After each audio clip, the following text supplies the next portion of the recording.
ॐ नमो भगवते वासुदेवाय।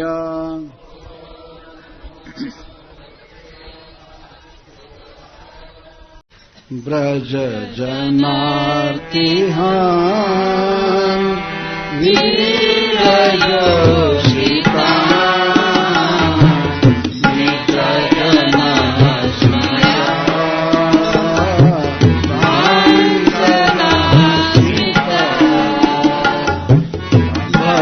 सखे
एवं वैयग्रेण आदौ अंगीकार मात्रं प्रार्थ्य अभीष्ट विशेषण प्रार्थयन्ते त्रिभिः।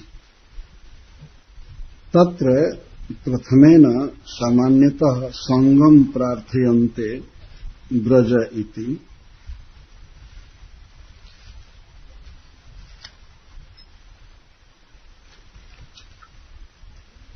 श्रीपाद जीव गोस्वामी इस श्लोक के उपक्रम में लिखते हैं कि एवं इस प्रकार वैयग्रेण व्यग्रता के कारण आदौ पहले अर्थात 5वें श्लोक में अंगीकार मात्रम प्रार्थ्य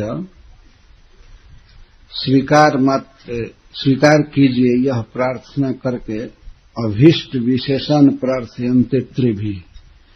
3 श्लोकों में अपना विशेष अभीष्ट मांग रहे हैं। तत्र प्रथमेन सामान्यतः संगम प्रार्थयन्ते। तो प्रथम श्लोक में 6ठे श्लोक में अब भगवान श्री कृष्ण के संग की प्रार्थना कर रहे हैं। संग का अर्थ है नेत्रों से दर्शन हो और पास में आवे। सम्यक गम संगम।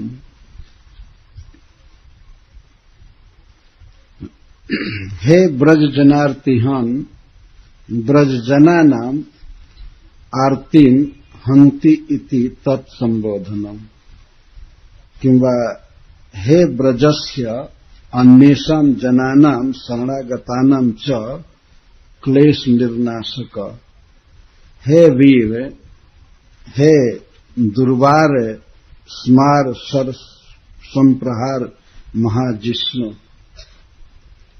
हे निज जन स्मय ध्वंस न स्मित निज जनानां यह स्मय गर्भ तस्य ध्वंसनम नाशकम स्मितं जस्य। हे तथाभूत हे सखे स्म निश्चितं भवत किंकरी निजदासी नः अस्मान् भज आश्रय अनुवर्तस्व वा किंवा अस्मद् दुःखं प्रतिकुर्वन् निकटे तिष्ठ। प्रथमं तावत् चारु मनोहरं जलरुहाननं कमलतुल्याननमपि योषिताम् अस्माकं दर्शय।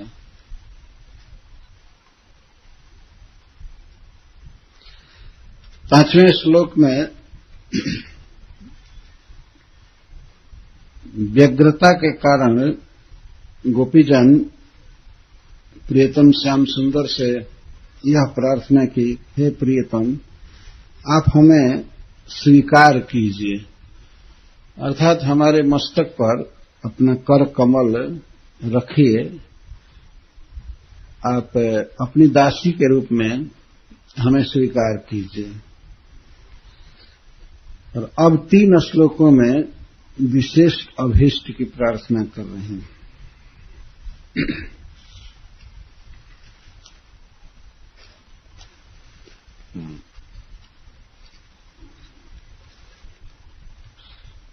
श्रीपाद श्रीधर स्वामी लिखते हैं, हे ब्रज जनार्ति हन, हे वीर निज जनानाम यह स्मयो गर्वस तस्य ध्वंसनम नाशकम अस्मितम जैसे तथा भूत। हे सखे भवत किंकरी ही न अस्मान भज आश्रय स्मयति निश्चितम प्रथमम तावत जलरुहाननम चारु जोशिताम न दर्शय।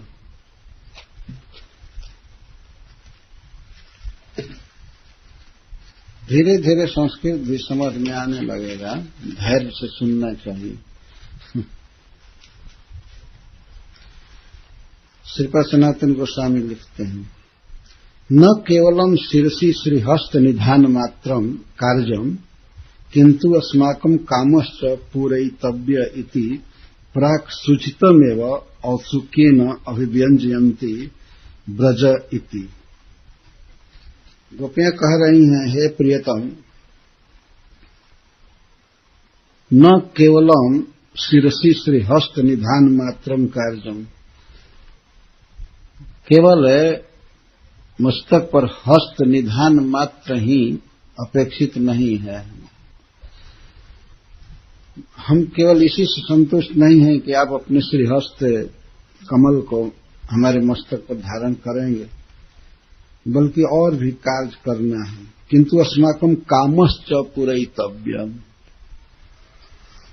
हमारी कामना को, हमारी इच्छा को आप पूरा कीजिए। पहले कह चुकी हैं कि आप दर्शन दीजिए, आप हमारे सामने हो जाइए, उसी को कहिए। फिर भी अति औत्सुक्यता के कारण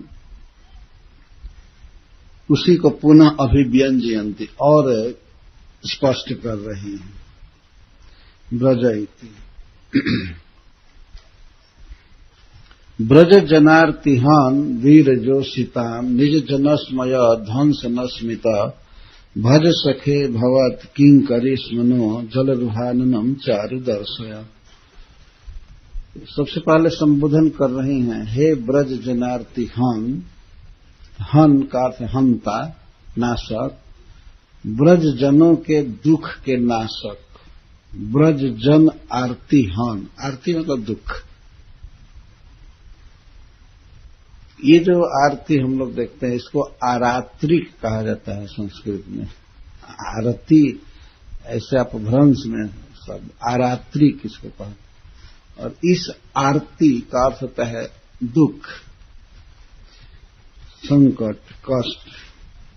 तो ब्रजजनों पर आने वाली समस्त विपत्तियों का निवारण करने के लिए, उनकी रक्षा करने के लिए आपने अवतार लिया है। कितना सुंदर भगवान का गुण है, दुख का नाश करने के लिए अवतार हुआ है। यह भगवान का स्वाभाविक गुण है और उस पर भी अपने स्वजनों के, ब्रजजनों के दुख का निवारण करने के लिए आप अवतार लिए। ब्रज जनार्तिहान,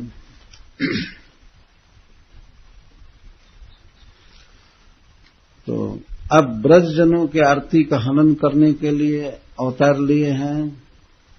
इस कारण से श्रीपाद श्रीधर स्वामी जी कहते, एते न भजनस्य योग्यत्वम उक्तम, भजनस्य योग्यत्वम उक्तम, कि आप हमारा भजन कीजिए, मतलब हमें याद कीजिए हम पर कितना दुख है, हम कितना व्याकुल हैं, आप इसके योग्य हैं, क्योंकि ब्रज जनों के आरती का हनन करने के लिए ही आप जन्म लिए। एक एक श्लोक में आप देखेंगे एक मुख्य प्रार्थना है, लेकिन इसके साथ ही साथ एक अवान्तर प्रार्थना। अवान्तर प्रार्थना का अर्थ उसके साथ ही दूसरी भी प्रार्थना छिपी हुई है। तो गोपियां इस श्लोक में दो प्रार्थना कर रही हैं कि हे प्रिय नः भजस्व, आप हमारा भजन कीजिए, हमारा आश्रय लीजिए, हमारा भजन कीजिए। इसका अर्थ यह है कि आप हमसे प्रेम कीजिए, हमारे पास रह करके हमारे दुख का निवारण कीजिए। और जल रुहाननम चारु दर्शय, दो प्रार्थना है। आप अपना मुख बदन कमल हमें दिखाइए जो बहुत सुंदर है। चारों विशेषण लगा रहे हैं। तो श्रीपद श्रीधर स्वामी जी कहते हैं कि भगवान के बारे में जब ये कहते हैं कि ब्रज जनों के दुख का निवारण करने के लिए आप जन्म लिए हैं, अतः आप हमारा भजन करने के योग्य हैं। स्वाभाविक ही आप हम पर विचार कीजिए, हम कैसे हैं, हम कितना दुख में हैं, हमारे दुख का निवारण कीजिए। अन्यथा अस्मद अंत दशापत्या आरती हनना सिद्धि, अन्यथा हमारी अंत दशा हो जाएगी। अंत दशा का अर्थ मृत्यु हो जाएगी, और जब इस दुख में हम मर ही जाएंगे तो आप का जो जस है ब्रज जन की आरती का हनन करना, वो सिद्ध नहीं हो पाएगी का कार्य। आपका गुण वह सिद्ध नहीं हो पाएगा कि आप ब्रज जनों के दुख का निवारण करने के लिए नहीं, लेकिन बल्कि ब्रज जनों को दुख समुद्र में डुबाने के लिए जन्म लिए। तो आप अपनी योग्यता देख करके कि आपका ये स्वरूप है, आपका ये गुण है, स्वभाव है ब्रज जनों के दुख का निवारण करना, अतः आप हमारे दुख का निवारण कीजिए। वीर ये संबोधन कर रहे हैं, हे वीर इत्यादि अस्यापि दाने सामर्थ्यम उक्तम, आप दान देने में समर्थ हैं।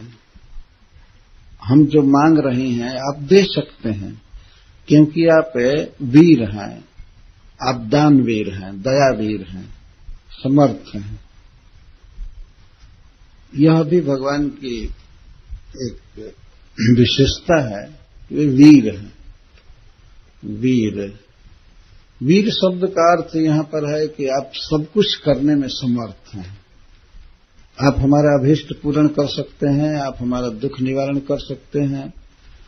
और इसके पहले हे प्रियतम, आपने अनेक अवसरों पर ब्रजजनों की रक्षा की है। जैसे श्री गोवर्धन जी को श्रीहस्त कमल पर धारण कर लेना, कालिये का मर्दन करना, दवाग्नि पी जाना, अरिष्टासुर का वध करना, या पूतना, अघासुर, बकासुर, धेनुक, तृण आदि का वध करना, आपके लीलाओं द्वारा यह सिद्ध है कि आप समर्थ हैं ब्रजवासियों का दुख दूर करने में और उनका अभीष्ट पूर्ण करने में भी समर्थ है। वीर शब्द भगवान के सामर्थ्य को सूचित करने के लिए कह रहे हैं कि सामर्थ्य मुक्तम निज जनस्मय ध्वंस न स्मित, निज जनस्मय ध्वंस न स्मित। तो मानो भगवान यह कहें कि मैं कितना प्रेम से बांसुरी पर गीत गा करके बुलाया, और रात्रि में मेरे द्वारा जो भी उचित था मैंने सम्मान किया, मैं समाचार पूछा सब तरह से, इसके बाद मैं नृत्य गीत प्रारंभ किया, और इस पर भी तुम लोगों को इतना स्नेह हो जाता है, गर्व हो जाता है, मुझे पसंद नहीं है। इतना अभिमान कर जाना कि मुझे मनाना पड़े, कहाँ नृत्य करना है, गीत करना है, तब तक पैर पर गिर कर मनाओ। मैं तंग आ चुका हूं। भगवान मान लीजिए ऐसा कहे, मैं क्या क्या करूं। तब गोपियां कहते हैं निज जनस्मय ध्वंस न स्मिता। हे प्रिय, गर्व तो होता ही है, जो आपके अपने जन हैं, निज जन जिसमें हम हैं और भी ब्रज के सखा हैं या माता पिता हैं, जो भी आपका होने के कारण गर्व तो होता ही है। और वास्तव में यह बिल्कुल स्वरूप भूत गर्व है, कृष्ण का होने से अभिमान होना कि मैं बहुत सौभाग्यवान हूं, मैं बहुत बड़ा हूं, मैं सुखी हूं, सफल हूं। इस प्रकार की बात होना स्वाभाविक है। और आपके जनों में आपका होने के कारण यदि कुछ गर्व होता है, खास करके हम गोपियों में गर्व होता है, तो उस गर्व को नष्ट करने में तो केवल आपका अस्मित ही बहुत महत्वपूर्ण है। केवल आप मुस्कुरा करके देख देंगे, उतने में सारा गर्व खत्म हो जाता है, समाप्त हो जाता है। इसके लिए आपको छिपने की क्या जरूरत है? आप केवल थोड़ा सा तिरछी चितवन से देख करके और आप मुस्कुरा देते हैं, हमारा सारा मान खत्म हो जाता है। हम आपसे बोले बिना रह ही नहीं सकती हैं, आपको देखे बिना, के साथ नाचने गाने बिना रह ही नहीं सकती। जहां आपका मंद अस्मित ही काफी है हमारा गर्व दूर करने के लिए, वहां आप छिप जाए, ये ठीक नहीं है। गुड़ देने से ही अगर किसी की मृत्यु हो जाती है तो उसको विष देने की क्या आवश्यकता है?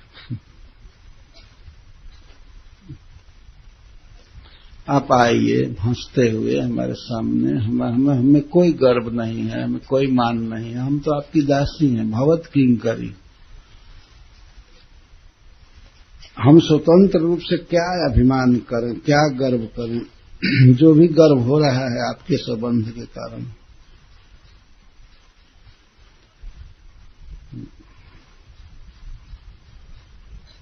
यद्वा अनेन परम मनोहरत्वम अभिप्रेतम, अथवा इसके द्वारा निज जनस्मय ध्वंस नस्मित के द्वारा भगवान श्री कृष्ण के मुख के परम मनोहरत्व का निरूपण किया गया। अद्भुत हंसी है भगवान कृष्ण के मुख पर। अतस्तद अवश्यम द्रष्टुम अपेक्षते इति भाव।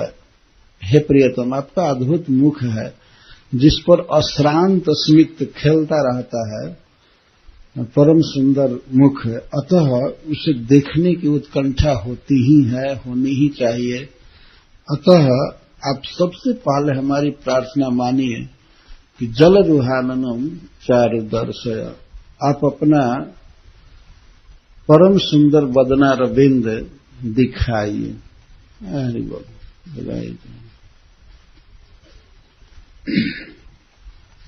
सुनिए ध्यान से, आप हमारा भजन कीजिए। भजन का अर्थ है हमारा स्मरण कीजिए कि हम किस हालत में हैं, कितने दुख में हैं। और भजन का अर्थ यह भी है कि आप हमारा आश्रय लीजिए, आप हमारा अनुगमन कीजिए। यह भी एक अर्थ है। भजस्व, सारा विश्व तो कृष्ण का भजन करता है। गोपियां कृष्ण को कह रही हैं कि आप हमारा भजन कीजिए। भज क्रिया के कई अर्थ होते हैं। यह अर्थ है आप हमसे प्रेम कीजिए, हमारी याद कीजिए, हमें सुखी करने की चेष्टा कीजिए। यद्वा अनन्य जीवना नाम अस्माकम अन्यथा मरण में रहती। और यदि आप अपना सुंदर मुख नहीं दिखाते हैं तो अनन्य जीवना नाम अस्माकम मरण में वह, हम अनन्य जीवना हैं, हमारा और कोई जीवन नहीं है।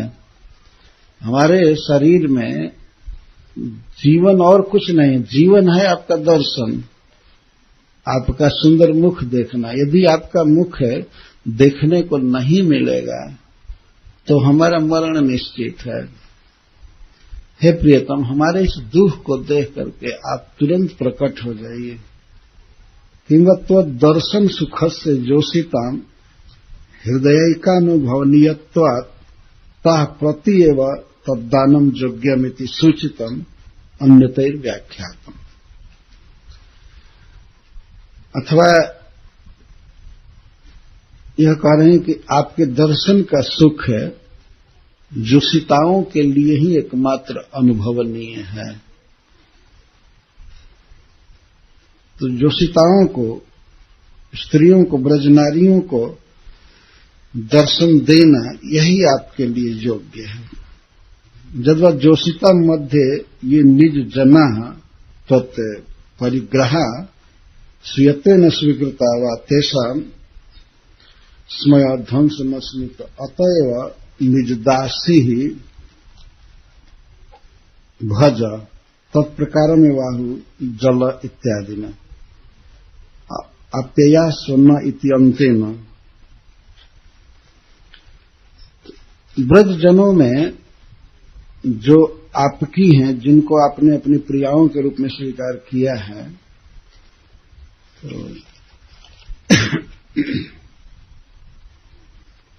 उनके समय को ध्वंस करने के लिए आपका स्मित पर्याप्त है। अतः हे प्रिय, हम अपनी दासियों को भजिए।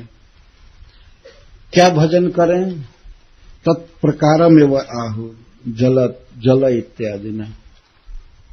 उसके प्रकार बता रहे हैं कि आप जल रुहाननम चारुदर्श, यही हमारा भजन है। हे प्रियतम, आप अपने सुंदर बदन कमल को दिखाइए। सबसे पहले यदि आप हमारे जीवन की रक्षा चाहते हैं तो सबसे पहले प्रकट होकर के हमको अपना मुख दिखाइए। और जब हम आपका मुख देखेंगे मंदस्मित से युक्त, तो यही हमारा सबसे बड़ा सुख है। आप हमसे सच्चा प्रेम किए हैं तो आप हमें अपना मुख दिखाइए। कितनी सुंदर प्रार्थना है। हमारा वही जीवन है, आपका दर्शन। हम उसी से जी रही हैं, अन्यथा हम जी नहीं पाएंगे। भगवान के अद्भुत सौंदर्य का वर्णन प्रत्येक उक्ति में हो रहा है। जीव गोस्वामी पाद जी कहते हैं, भज अस्माकम दुखम प्रतिकुर्वन निकटे तिष्ठ। न का अर्थ है अस्माकम, नहीं अस्मान, भज, आप हमारा भजन कीजिए। तो श्रीपाद जीव गोस्वामी जी लिखते हैं कि भज, इसका अर्थ है अस्माकम दुखम प्रतिकुर्वन निकटे तिष्ठ। आप हमारे दुख को दूर करते हुए हमारे पास रहिए, यही हमारा भजन है। अहो आस्तम तादृशोपि मनोरथ, यह भी मनोरथ रहा है। ठीक है, छोड़िए इस मनोरथ को। प्रथमम तावत चारु मनोहरम जलरूह तुल्यम आननम अपि दर्शय। पहले तो आप अपना बदन कमल दिखाइए। तत् ब्रज जनार्ति हानिति भजना से योग्यतम उत्तम, वही अर्थ लिखते हैं। तो भगवान श्री कृष्ण के अद्भुत मुख के दर्शन की लालसा है। वास्तव में श्री ब्रज गोपियां ही श्री कृष्ण के पूर्ण सौंदर्य का आस्वादन कर पाती हैं, क्योंकि भगवान रसराज हैं, आनंद घन मूर्ति हैं, परम सुंदर, परम रसिक। लेकिन उनके रस का आस्वादन करने के लिए भाव की अपेक्षा होती है। जैसे बहुत सुंदर भोजन है, स्वादिष्ट पदार्थ है खाने पीने के लिए, लेकिन उसके आस्वादन के लिए, उसका स्वाद लेने के लिए जैसे भूख की अपेक्षा होती है, अगर भूख है तब उस वस्तु का आस्वादन होता है। ऐसे ही भगवान कृष्ण के प्रति जब भाव होता है तो भाव के अनुसार ही उनके सौंदर्य आदि रसों का आस्वादन होता है, नहीं तो नहीं होता। तो गोपियां भावमयी है, महाभावमयी है। अतः उनके सामने ही भगवान श्री कृष्ण का वास्तविक सौंदर्य प्रकाशित हो पाता है और वे उस रस का आस्वादन करती हैं। तो बिल्वमंगल ठाकुर श्री गोपीजनों के भाव में कुछ श्लोक लिखे हैं। इस श्लोक से मिलता जुलता कुछ श्लोकों का चयन किया गया था, तो उसमें से पढ़ते हैं। अश्रान्तस्मितम् अरुणारुणाधरस्थम् हर्षार्द्रद्विगुणमनोज्ञवेणुगीतम् बिभ्राम्यद् विपुलविलोचनार्धमुग्धम् वीक्षिष्ये तव वदनाम्बुजम् कदा नु। गोपी प्रार्थना कर रही है, हे प्रियतम, तो बदनाम्बुजम कदा नो वीक्षिष्ये, आपके बदनाम्बुज को मैं कब देखूंगी। वी इक्षिष्ये, वी का अर्थ विशेषण और इक्षिष्ये देखूंगी, विशेष रूप से अर्थात अति निकट से और पूरा पूरा आंख भर करके, जहां कोई बाधा न हो। कब ऐसा अवसर आएगा कि मैं आपको देखूंगी। वीक्षिष्ये तव बदनाम्बुजम कदा नु। नु इति पृच्छायाम, नु प्रश्न के लिए है। श्याम सुंदर से ही गोपी प्रश्न कर रही, सामने से नहीं प्रश्न कर रही। श्री कृष्ण दूर हैं और उनसे इस तरह से प्रश्न पूछ रही है, उत्कंठा व्यक्त कर रही है कि तो बदनाम्बुजम कदा वीक्षिष्ये, कथम भूतम बदनाम्बुजम, कैसा है भगवान का मुख कमल। अश्रांत स्मितम, जिस बदनाम्बुज पर अनवरत स्मित रहता है। अश्रांत स्मित, ये स्मित कभी थकता नहीं है, कभी श्री कृष्ण के मुख कमल से दूर नहीं जाता है। और बात ऐसी है कि स्मित रहना श्री कृष्ण के मुख पर, ये मुख का ही स्वभाव है, उसे कोई अलग चीज नहीं है। अन्य लोगों के मुख पर मुस्कान आती है, हंसी आती है, तो वो भिन्न भिन्न कारणों से आती है, लेकिन श्री कृष्ण के मुख पर जो मुस्कान है वो मुख का स्वभाव ही है, वो आनंदमय है। और कब मुस्कान होती है व्यक्ति के हृदय मुख पर, जब किसी विशेष आनंद का वो अनुभव करता है। आनंद का अनुभव करता है तो स्मित खिलता है उसके मुख पर। लेकिन श्री कृष्ण तो आनंद घन ही है, और आनंद घन, आनंद के समुद्र भगवान गोपीजनों को देख करके या अन्य भक्तों को या अन्य बातों का स्मरण करके और अधिक आनंद से उच्छलित हो जाते हैं। जैसे आनंद का समुद्र हो और उस समुद्र में बाढ़ आ जाए तो आनंद की ही बाढ़ आएगी। तो इस तरह से श्री कृष्ण के मुख पर अश्रांत स्मित रहता है। अश्रांत का अर्थ अविराम, अखंड स्मित से युक्त। श्री कृष्ण सदा आनंद की अनुभूति में ही मग्न रहते हैं, आनंदमय। किसी गोपी को देखकर हंस रहे हैं, चाहे स्मरण कर रहे हैं, चाहे श्री राधा रानी को देख करके हंस रहे हैं, मुस्कुरा रहे हैं, सहज आनंद। तो श्री कृष्ण के मुख कमल की विशेषता बताते हुए लीला सुख बिल्वमंगल ठाकुर कहते हैं, अश्रांत स्मितम, बदनाम्बुजम का विशेषण है। और कैसा है, अरुणारुणाधरोष्ठम, अरुण से भी अरुण है श्री कृष्ण का अधरोष्ठ, अर्थात अध से लाल है। दो बार कह रहे, अरुणारुण है, अरुण से भी अरुण, लाल से भी लाल है भगवान का ओष्ठ। इसका अर्थ है कि अति सुंदर है, अरुणिमा है, लाल लाल अधरोष्ठ है। और कैसा है मुख, हर्षार्द द्विगुणित मनोज्ञ वेणु गीतम, उस मुख पर वेणु गीत हमेशा चालू रहता है, अर्थात वेणु लगा हुआ है। श्री कृष्ण के उस परम मधुर परम सुंदर मुख पर बांसुरी विराजती है, वेणु विराजता है। वेणु से कैसा वेणु? हर्षार्ध द्विगुण मनोज्ञ वेणु गीतम। श्री कृष्ण हर्षित हैं, हर्ष से आर्द्र स्निग्ध है। ये तो आनंदमय है ही, उस आनंद में कभी कभी हर्ष हो रहा है, आनंद मूर्ति में हर्ष हो रहा है चिन्ह। और हर्ष से भगवान श्री कृष्ण का जो मुख है वो आर्द्र हो गया है,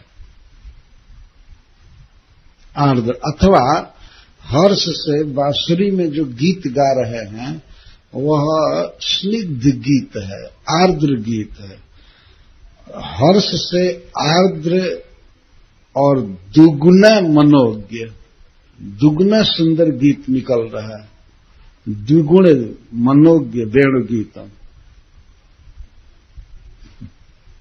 ये वेणु गीत का विशेषण है कि इतना आनंद में है, इतना हर्ष में है, इतना सुख में है कि दुगुना मनोहर वेणु गीत लग रहा है। और ऐसे वेणु गीत से युक्त श्रीमुख है, अर्थात उसी मुख से वेणु बजाया जा रहा है, वेणु में श्री कृष्ण स्वर भर रहे हैं। तो ऐसे मनोज्ञ वेणु गीत से युक्त मुख कमल को कदा वीक्षिष्ये, मैं कब देखूंगी। और कैसा है मुख? विभ्राम्यत विपुल विलोचनार्ध मुग्धम, चंचल और विशाल विलोचन, दोनों लोचन है उस मुख में, भगवान के दोनों आंखें। और अर्ध मुग्धम, अर्धमुग्धम का अर्थ है कि वे बांसुरी बजा रहे हैं और नेत्र आधे खुले हुए हैं। वो अपने आनंद की अनुभूति में गीत गा रहे हैं, चाहे उस गीत को श्री राधा रानी को सुनने के लिए गा रहे हैं या जैसे तैसे गा रहे हैं, तो आधे नेत्र खुले हुए और अपने आनंद के रस में इस तरह से अपनी दृष्टि को, अपनी दोनों आंखों को और चपल किए। मुग्धम, मुग्ध का अर्थ है सुंदर, विशेष सुंदर लग रहे हैं। आधी आंख खोले हैं तो और अधिक सुंदर लग रहा है। वीक्षिष्ये तव बदनाम भुजम कदान, मैं आपके बदन कमल को या बदन चंद्र को कब देखूंगी। चंद्रमा भी अंबु से उत्पन्न हुआ है, जल से उत्पन्न हुआ है, इसलिए चंद्रमा को भी अंबुज कहते हैं। तो श्री कृष्ण के मुख की उपमा कभी कभी चंद्रमा से दी जाती है, मुख चंद्र, और कमल से मुख कमल। तो यहां दोनों अर्थ हैं, मुख चंद्र को कब देखूंगी अथवा मुख कमल को कब देखूंगी। विभ्राम्य, श्री कृष्ण के चरण वैसे ही चंचल हैं, उनकी आंखें ऐसे ही चंचल हैं, चपल हैं। आपने देखा होगा किसी किसी डीटी की आंख लगता है कि बिल्कुल वो सीधा ही देखते हैं, कभी तिरछा देखते नहीं होंगे, लेकिन श्री कृष्ण कभी सीधा नहीं देखते, इतना चंचल है। और क्षण क्षण में अपना डिजाइन भी देखते रहते हैं, आज कैसा कपड़ा है, ये है वो है ऐसे। और कभी कभी वो स्फटिक मणि में दर्पण में अपना मुख देखते रहते हैं, कुंडल देखते हैं और देखते रहते हैं मोर पंख कैसा है, इसको संवारना है, ऐसे करना है।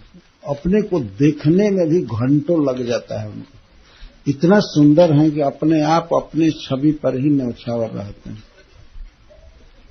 तो उनके नेत्र चंचल हैं, वो अपने को भी देखते रहते, अपने नूपुर को, अपने पीताम्बर को, अपने चाल को, अपने ऐसे ऐसे। किसको देखें भगवान, बात ये है। अब वो किसको देखें, उनके समान कौन सुंदर है, कौन रसिक, कौन मधुर है, किसको देखें। इसलिए अपने को देखने में लगे रहते हैं।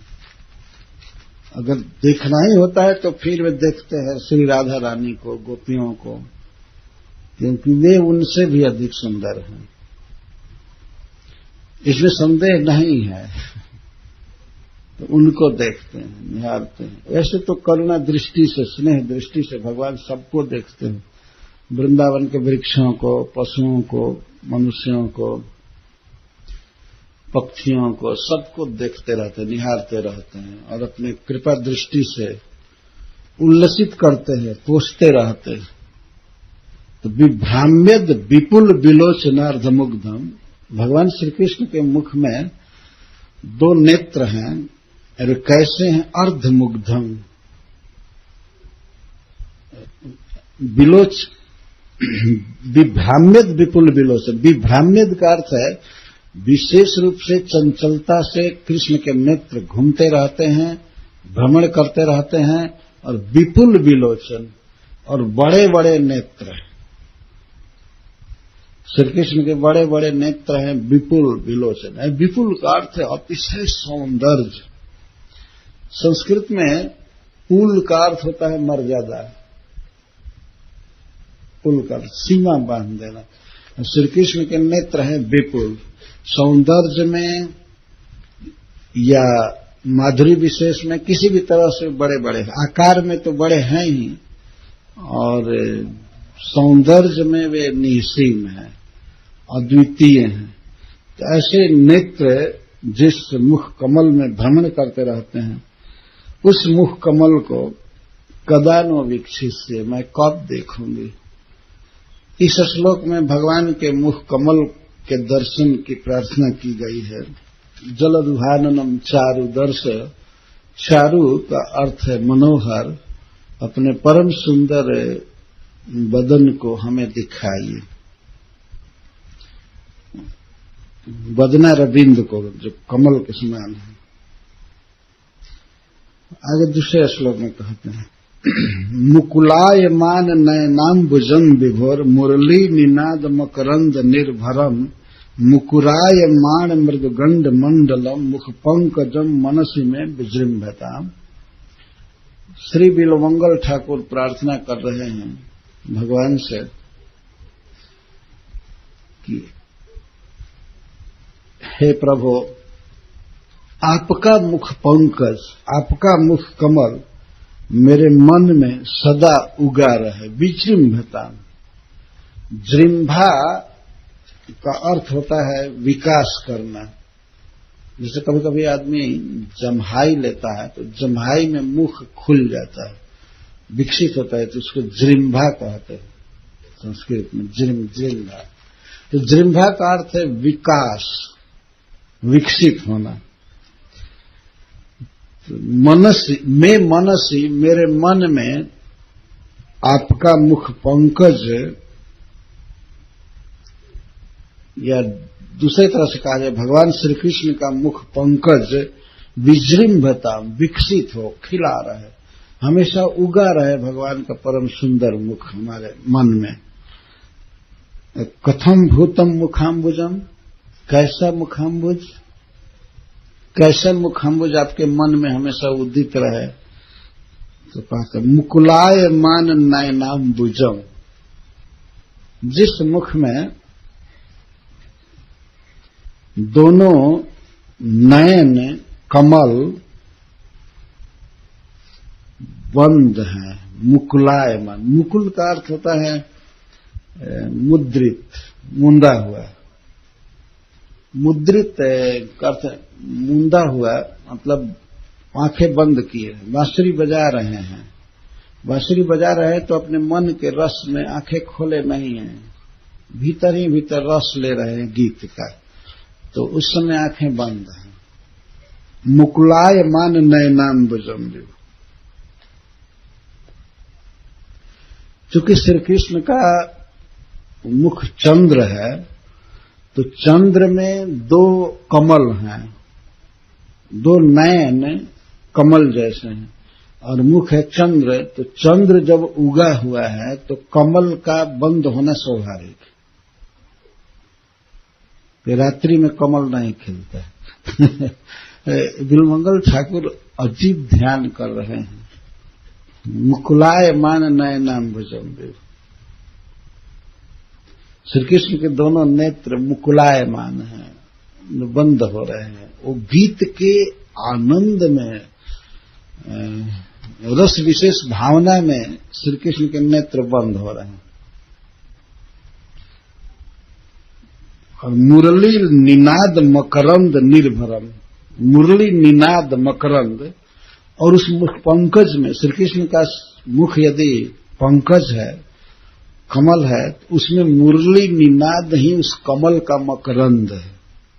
मुरली निनाद मकरंद, निनाद बहुत सुंदर गीत, नाद शब्द ही नहीं केवल निनाद, विविध प्रकार से मूर्छना, भाव भंगी और ताल तरंग से गा रहे हैं, बांसुरी बजा रहे हैं। तो वो बांसुरी का जो गीत है वही है श्री कृष्ण के मुख पंकज का मकरंद। कभी कभी सौंदर्य को ही मकरंद कहा गया है, और यहाँ पर बिल्वमंगल ठाकुर मुरली गीत को, निनाद को मकरंद कहते। तेन निर्भरम,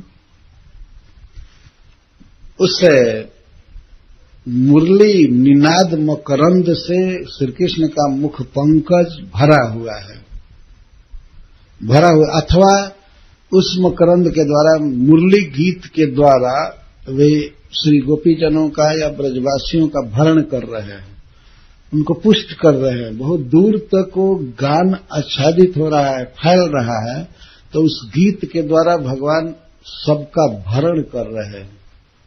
श्री कृष्ण के गीत में ऐसा पौष्टिक रसायन है, ऐसा दिव्य सुख है कि उस ध्वनि को सुन करके हिष्ट पुष्ट हो जाते हैं सब लोग। वृंदावन के वृक्ष, लता और श्री गोवर्धन जी, खग मृग सभी पुष्ट हो जाते हैं। इसलिए यहां कहा गया निर्भरम। श्री कृष्ण के मुख पंकज में मुरली के निनाद का मकरंद है, उस मकरंद से, उस गीत से श्री कृष्ण संपूर्ण ब्रजमंडल का भरण कर रहे हैं। ब्रजमंडल ही नहीं, संपूर्ण ब्रह्मांड का भरण करते हैं। उस गीत के आनंद में सब पुष्ट होते हैं। मुकुरायमाण मृदुगंड मंडलम, गंड का अर्थ है गाल। श्री कृष्ण के उस मुख पंकज में जो दो गाल है वो मुकुरायमाण, मुकुरायमाण मतलब बिल्कुल दर्पण जैसा चमचम चमक रहा है। दोनों गाल दो दर्पण हैं, झलमल कर रहा है, उसमें कुंडल साफ झूलता हुआ दिखाई पड़ता है, चमकता है, जैसे शीशा में कोई प्रतिबिंब हो किसी वस्तु का। इस तरह से श्री कृष्ण के उस मुख पंकज में दोनों गंड, दोनों गाल मुकुरायमान, मुकुर दर्पण जैसे लगते हैं, बहुत सुंदर। उसमें कोई भी वस्तु देखी जा सकती है, उसका प्रतिफलन होता है, प्रतिबिंब पड़ता है। ऐसा भगवान श्री कृष्ण का शरीर है। वैसे उनके कहीं भी, किसी भी शरीर के अंग में, हाथ में भी दर्पण का काम लिया जा सकता है।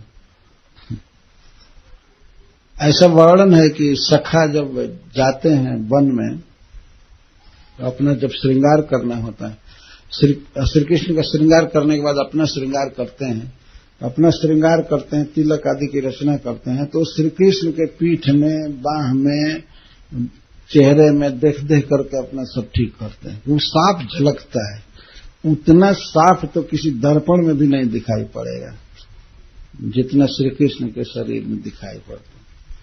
मुकुरायमाण मृदुगंड मंडल मुख पंकज मनसी में विजृंभताम, ऐसे विभु का, श्री कृष्ण का, लीला विलासी श्री कृष्ण का मुख पंकज में मनसी विजृंभता, मेरे मन में सदा उदीयात, मेरे मन में सदा उगा रहे, कभी तिरोहित न हो, कभी विस्मृति न हो उस मुख का।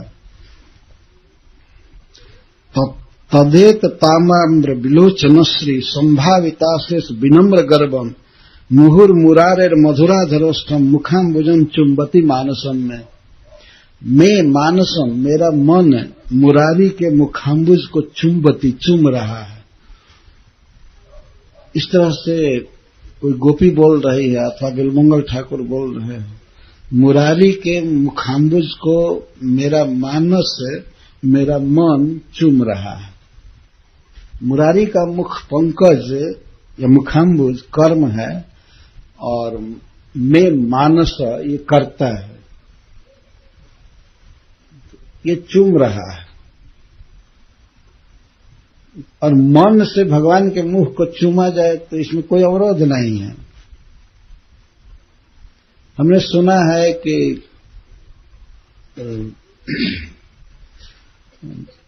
भगवान विट्ठल के श्री विग्रह को कई लोग चूमते रहते हैं और आलिंगन करते हैं।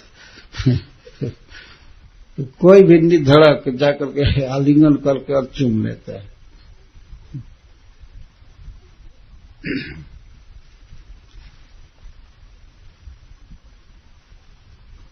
महाराष्ट्र में धाम है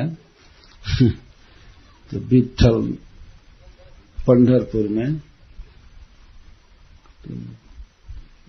और मैंने देखा था बॉम्बे में एक बार,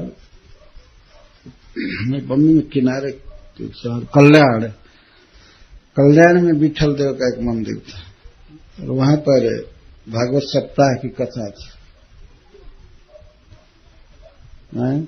डोंबिवली, तो हाँ डोंबिवली में, हाँ तो वहां पर जो भी दर्शन करने आता था, और खास करके स्त्रियां, वो भगवान को चूमती थी।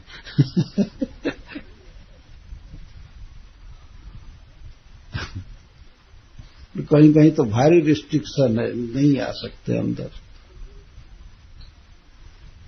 केवल सिलेक्टेड लोग ही प्रवेश करते। वो भी ठीक है, ये नहीं कोई भी पकड़ करके जैसे तैसे बिना नहाए धोए आ रहे और भगवान को पकड़ा करे, मर्यादा होनी चाहिए। लेकिन फिर भी समस्त मर्यादा नियम का फल यह है कि कृष्ण में प्रेम बढ़ना चाहिए। तो कोई गोपी कहती है कि मैं मानसम मुरारे है मुखाम्बुजन चुंबती, मुरारी के मुख को चुम रहा है मेरा मन। चुमने का अर्थ मन में चुम रहा है निकट। और कथम भूतम मुखाम्बुजम, कैसा है मुखाम्बुज श्री कृष्ण का, यहां चालू करेंगे। मधुराधरोष्ठम, जिसमें मधुर अतिशय स्वादिष्ट अधरोष्ठ है, जिस मुखाम्बुज में परम सुंदर अधर है और ओष्ठ है। ओष्ठ ऊपर वाले ओष्ठ को कहते हैं और नीचे को वाले को अधर कहते हैं, जिसमें बहुत सुंदर मधुर। मधुर शब्द की क्या व्याख्या हिंदी में की जाए वो तो यहां पर रखा गया, उसकी व्याख्या करना, उसको बिगाड़ना होगा वास्तव में। श्री कृष्ण का मधुर अधर है, अधरम मधुरम वदनम मधुरम। नहीं, दूसरा ये तो श्रीपाद वल्लभाचार्य जी का है, मधुराधिपते अखिलम मधुरम। मधुराधिपति का सब कुछ मधुर है, और वो है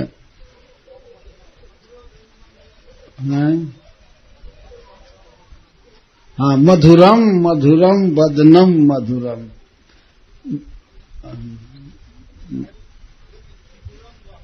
नहीं वो नहीं भाई, दूसरा श्लोक में याद कर रहे हैं। मधुरम मधुरम बपुरस्य विभोर, मधुरम मधुरम वदनम मधुरम, मधुगंधि मृदुस्मित मेत दहो, मधुरम मधुरम मधुरम मधुरम। इस विभु का, श्री कृष्ण का, श्याम सुंदर का जो श्री विग्रह है, यह मधुर है। मधुरम मधुरम बपुर, 2 बार मधुर मधुर शब्द कह रहे हैं बिलवंगल ठाकुर। मधुर है, मधुर है, मधुराति मधुर है, इसका मतलब मधुर, अतिशय स्वादिष्ट, अतिशय सुंदर। किसके लिए मधुर है? आंखों के लिए मधुर है, त्वक के लिए मधुर है, जिह्वा के लिए मधुर है, रसनेन्द्रिय के लिए मधुर है, कई इंद्रियों के लिए मधुर है। तो श्री कृष्ण का बपुहु मधुरम मधुरम, और मधुरम मधुरम बपुरस्य विभोर, मधुरम मधुरम बदनम मधुरम, और बदन के लिए 3 बार मधुर लगाए, सारे शरीर के लिए 2 बार मधुर, और बदन के लिए, मुख के लिए 3 बार मधुर। मधुरम मधुरम बदनम मधुरम, और अधर के लिए 4 बार मधुर शब्द लगा। मृदुगंधि मृदुस्मित में तो दहो, मधुरम मधुरम मधुरम मधुरम 4 बार इस तरह से लगा रहे, तो बहुत मधुर है। श्री कृष्ण का अधरोष्ठ बहुत मधुर है। तदेतद आताम्र विलोचन श्री संभाविता से विनम्र गर्भम। श्री कृष्ण का मुख कैसा है, जिसमें आताम्र विलोचन श्री, आंखों में अरुणिमा है, ललाई है, और उस शोभा से युक्त श्री कृष्ण के विलोचन है। श्री कृष्ण के मुख को आंखों की शोभा के साथ देख करके संभाविता से विनम्र गर्भम, संभावित का अर्थ वर्धित, विनम्र का अर्थ है भक्त। जो श्री कृष्ण के भक्त हैं, निर्जन हैं, वे जब श्री कृष्ण के इस मुख को देखते हैं तो उनका गर्व कोटि गुना बढ़ जाता है। संभावित बहुत बढ़ जाता है गर्व। यह गर्व बढ़ता है कि हम श्री कृष्ण के मुखाम्बुज को देख रहे हैं, हमसे बढ़ करके सौभाग्यशाली संसार में कोई नहीं है, हमारे जैसा धनी कोई नहीं है, हमारे जैसा सुखी कोई नहीं है। इस प्रकार भक्तों का अभिमान कोटि गुना बढ़ जाता है, सौभाग्य गर्व बढ़ जाता है श्री कृष्ण को देखने पर। ऐसा श्री कृष्ण का मुख है। ऐसे श्री कृष्ण के मुख को, मुरारी के मुख को हमारा मन चुमता रहता है। चुंबती वर्तमान क्रिया का प्रयोग है कि आगे बढ़ेगा ही, इसकी क्रिया ये बढ़ेगी और उत्साह बढ़ेगा। वर्तमान में मेरा मन चुम रहा है, ऐसा नहीं कह रहे कि चुमा था। चुंबती हम लोग गोपी गीत का आस्वादन कर रहे हैं, तो उसके अनुसार ये गोपी गीत जैसा ही है, सब कुछ मिलता जुलता बिल्कुल।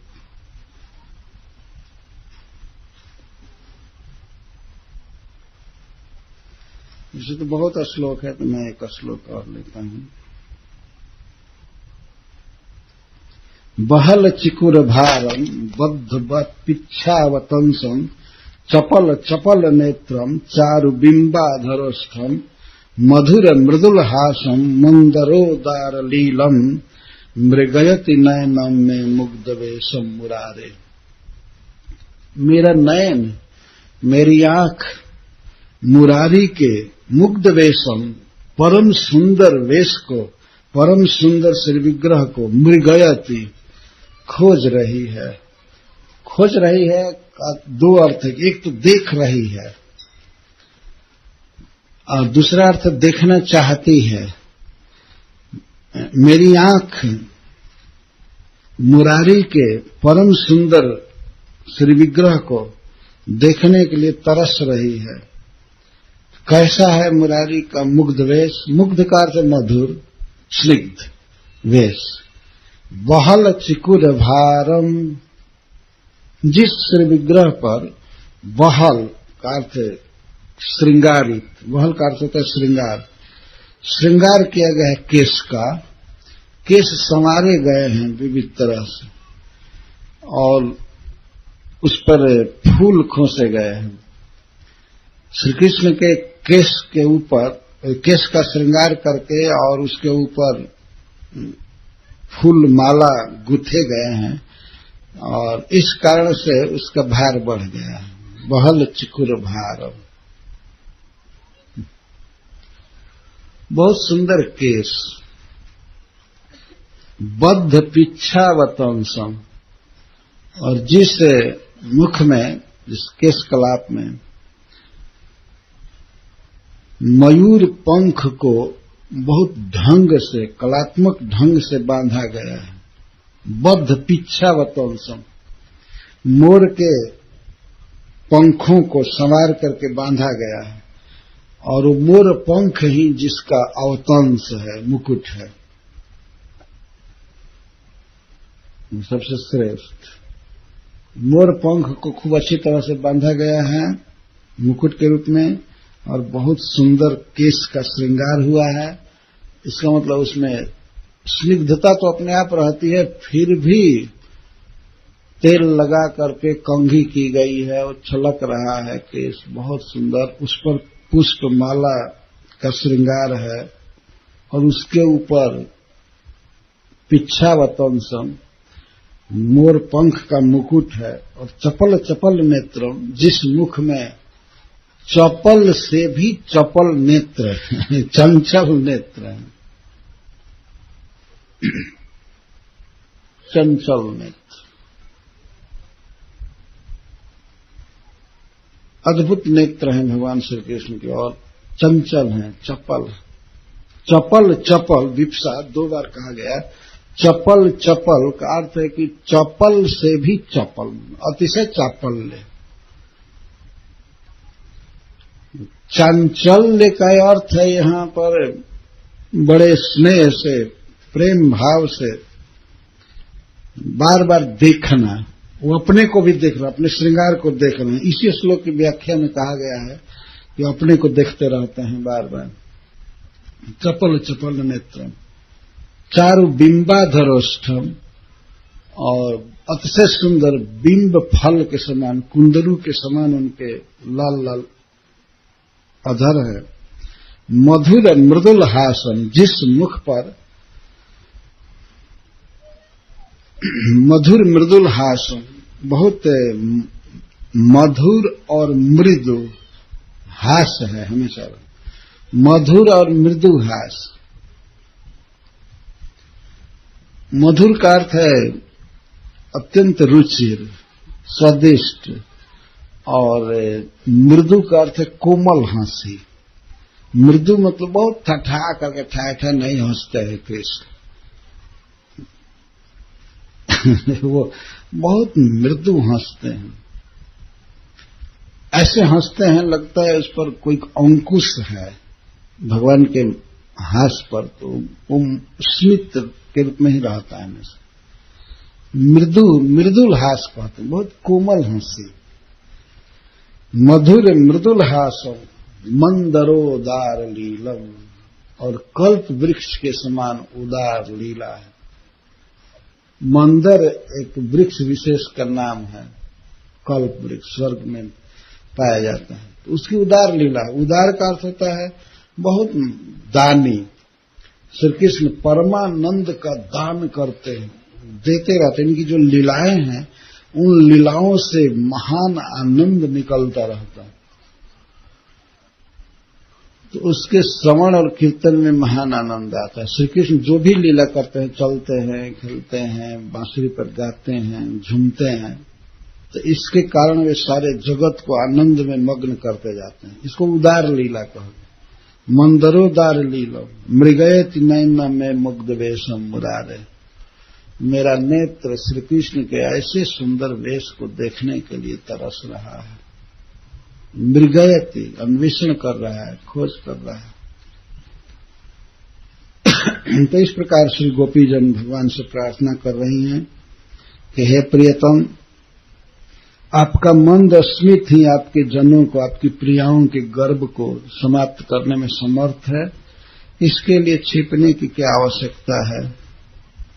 हे प्रिय, हे सखे, आपने कृपा करके हमको अपना सखत्व दिया है, हमको प्रिय मानते हैं, लेकिन वास्तव में हम तो आपकी किंकरी हैं, हम आपकी दासी हैं, और आपके मुख कमल को देखने के लिए हम छटपटा रही हैं, हमें बहुत बड़ा दुख है।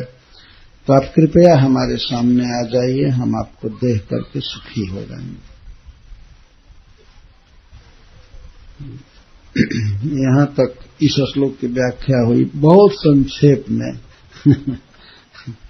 अब दूसरे श्लोक की व्याख्या करेंगे। अथ द्वितीयेन हृदयांतरंग तद विरह ताप शांतये प्रलेप औषधमिव प्रथमम हृदय बहिरेव तदंग संगम प्रार्थ्यमाना दैन्येन तच्चरण मात्रस्यैव संगम तद्गुणानुवाद पूर्वकम प्रार्थयन्ते प्रणत इति। श्रीपद जीव गोस्वामी जी कहते हैं, अथ द्वितीयेन, अब दूसरे श्लोक से, जैसा श्रीपद जीव गोस्वामी ने पहले कहा कि सामान्य रूप से प्रार्थना करके अब 3 श्लोकों में विशेष प्रार्थना कर रही हैं, तो एक श्लोक में हो गया, द्वितीय न दूसरे श्लोक। हृदय के भीतर जो विरह ताप है उसकी शांति के लिए प्रलेप औषध की तरह पहले हृदय के बाहर ही भगवान के अंग संग की प्रार्थना कर रहे हैं, और दैन्य के कारण केवल श्री चरण मात्र के संग की प्रार्थना कर रही हैं, चरण के गुणानुवाद पूर्वक, चरण का गुण गाते हुए, श्री चरण की विशेषता बताते हुए। प्रणत देहिनाम प्रणतानाम सकृत प्रणामकारिणाम यथा कथंचित शरणागतानाम अपि नलकूबर कालियादीनाम देहिनाम प्राणिनाम पापकर्षणम पापहंत्री तथा तृणचरानुगम तृणचरान पशुनपि अनुगच्छति य तत् किंवा तृणचराः गावः ताः अनुसृत्य गच्छति इति तथा श्रीनिकेतनम श्रियः निकेतनम आश्रयभूतम किंवा शोभास्पदम फणिफणार्पितम फणिनः काल्यस्य मणिभिः कठोरासु फणासु अर्पितम एवं भूतम ते तव पदाम्बुजम पादपद्मम नः अस्माकं कुचेषु कृणु निधेहि हृच्छयं कृन्धि छिन्धि।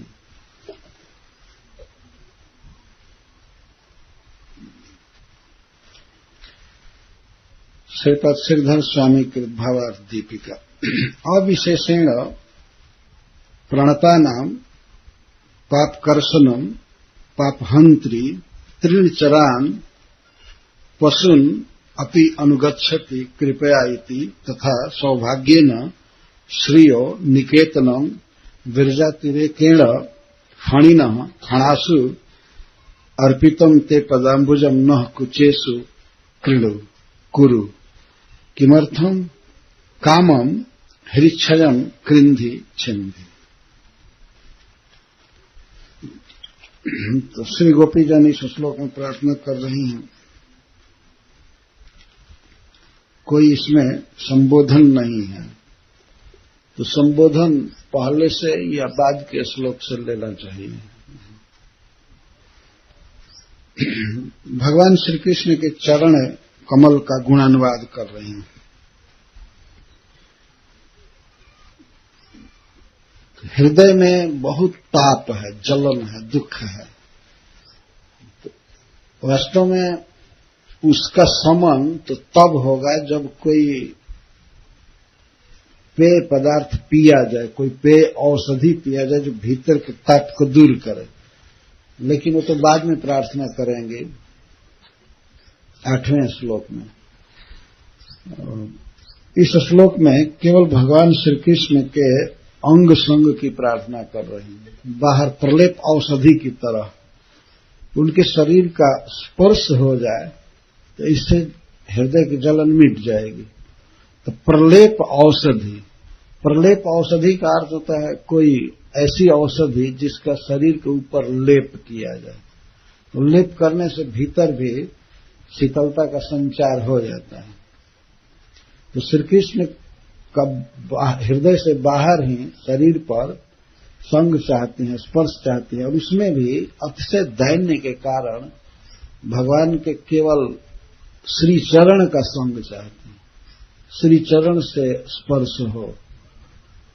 उसी श्री चरण के संग की प्रार्थना कर रही हैं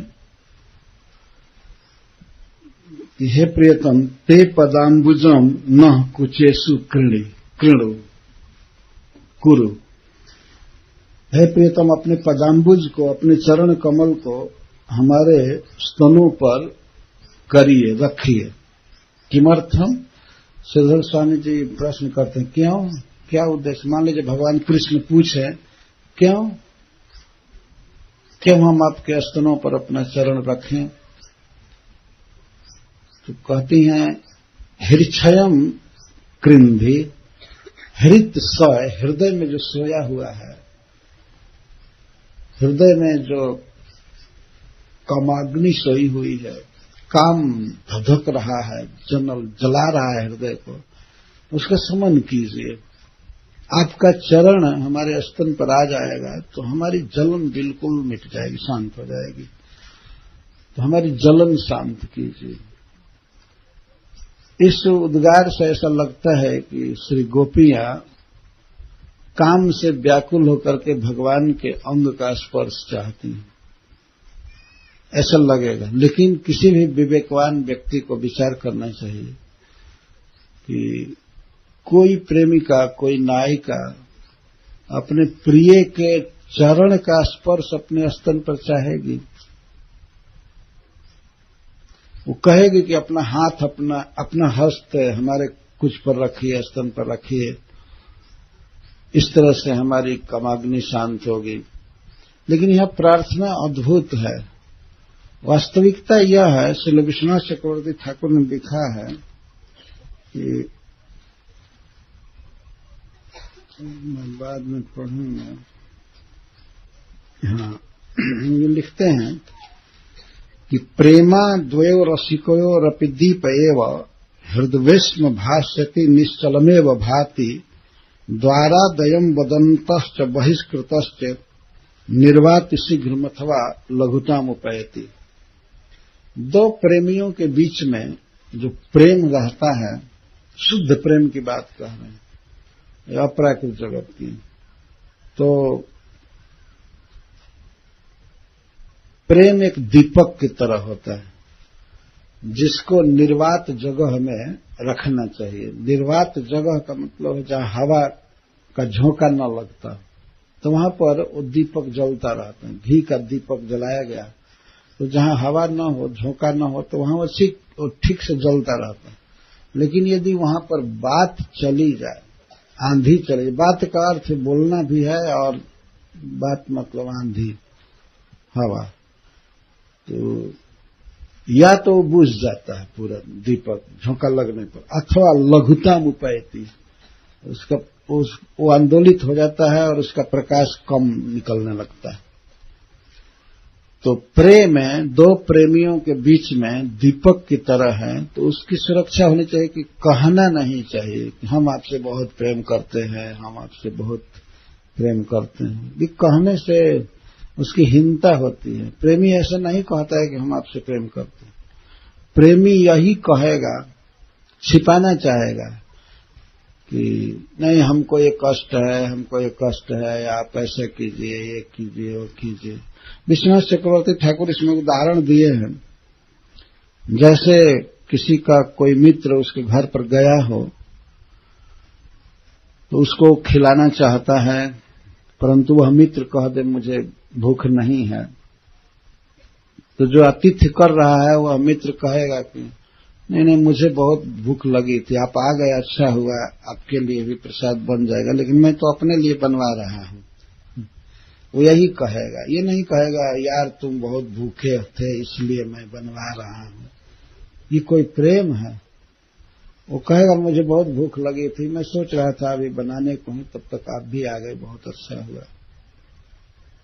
ऐसे प्रेम को मुख से अगर निकाल दिया जाए, ये कहा जाए हम आपसे प्रेम करते हैं, हम आपके सुख के लिए बुला रहे हैं, आपके पैर में कांटा चुभ रहा होगा, ये होगा वो होगा, आप जल्दी आ जाइए, ऐसा कहने से प्रेम नष्ट हो जाता है।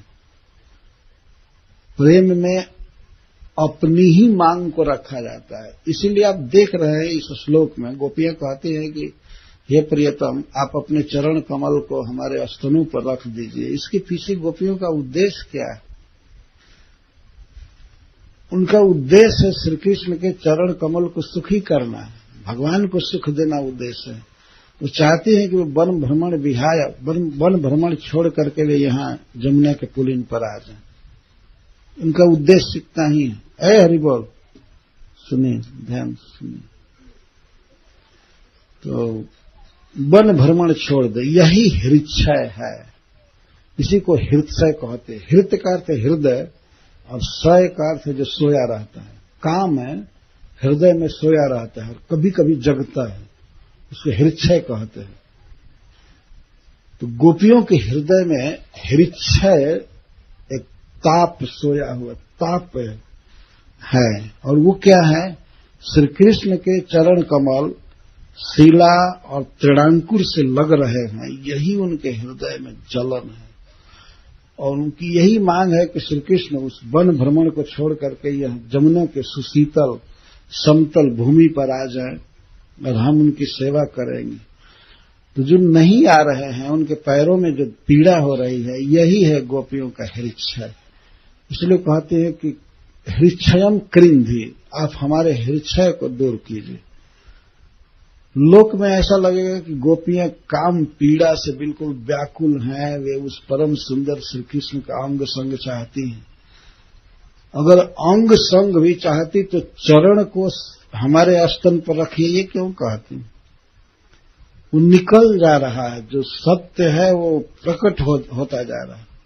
आप अपने श्री चरण को हमारे स्तन पर रखिए, हमारी छाती पर रखिए, हम उसको सहलाएंगे और उसी से हमारा हृदय निकल जाएगा। हमारे हृदय में जो दुख है, ताप है, निकल जाएगा। और वास्तव में ये ऐसा हुआ, जब भगवान प्रकट हुए, कई गोपियां उनके चरणों को लेकर के अपने अपने वक्षस्थल पर रखने लगी, उसको शीतल कर रही थी। और कहीं चोट लगी होगी पत्थर से या तृण से, अंकुर से, तो उसके लिए अपने स्तनों पर लगे हुए केसर को उसमें लगा रही हैं, औषधि की तरह कि चरणों में कोई दुख हो गया होगा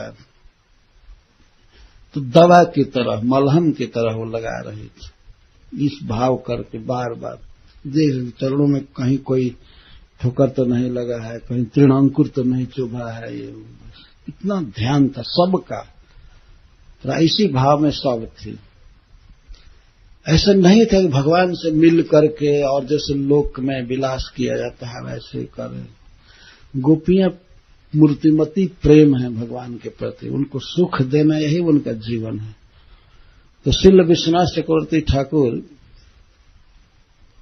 यहां पर कहते हैं कि गोपियां जो ये कह रही हैं कि आप अपने श्री चरण कमल को हमारे स्तनों पर रखिए, तो इसके पीछे उनका उद्देश्य है श्री कृष्ण को सुख देना। श्री कृष्ण को दुख हो रहा है, उनका परम मृदुल चरण कमल कठोर भूमि पर चल रहा है, यही हृदय है।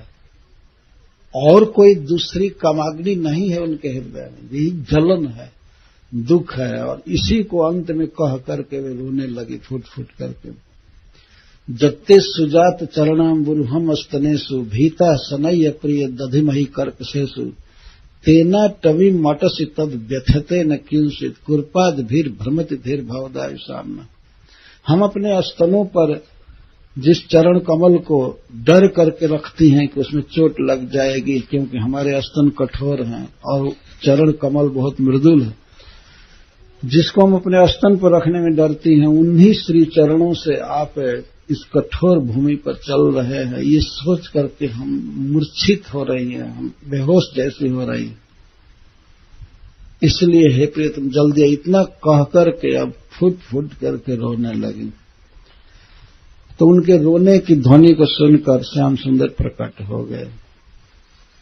तो संपूर्ण गोपी गीत का यह सार है, भगवान को सुख देना, भगवान का दुख दूर करना। लेकिन भाषा ऐसी है कि लगेगा कि गोपियां अपने सुख के लिए व्याकुल हैं।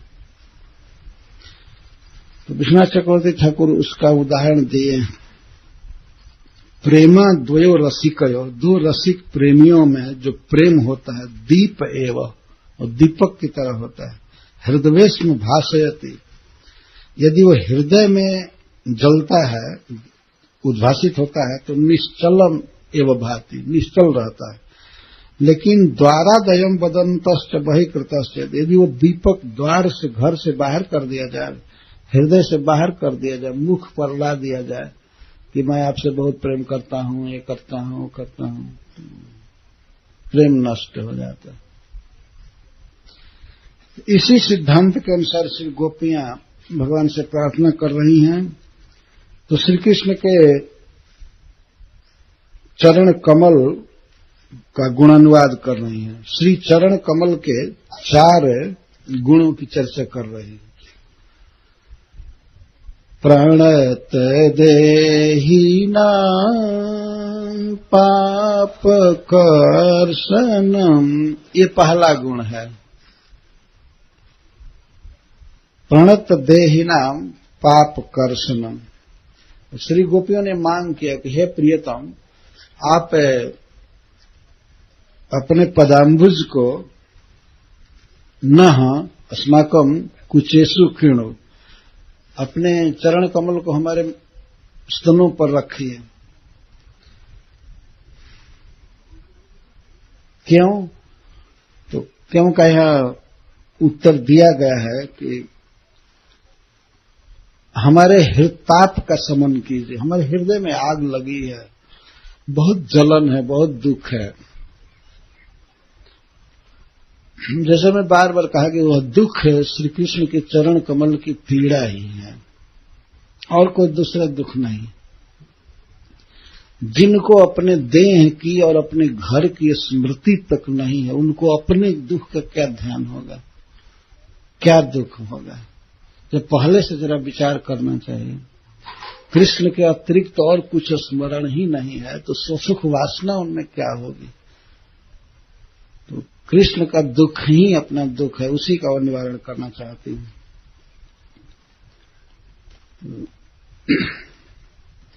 श्रीपाद सनातन गोस्वामी लिखते हैं, ततश्च ते तावकम असाधारणम पदाम्बुजम न अस्तनेषु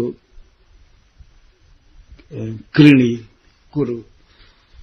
श्रीपाद सनातन गोस्वामी टीका लिखते हैं, सुनिए जरा ध्यान से। हे प्रियतम, पहले तो आप अपना मनोहर बदन कमल हमें दिखाइए। हमारी आंखें जल रही हैं, जब हम आपको देखेंगे तब हमारी आंखें शीतल हो जाएंगी। और ततश्च, और इसके बाद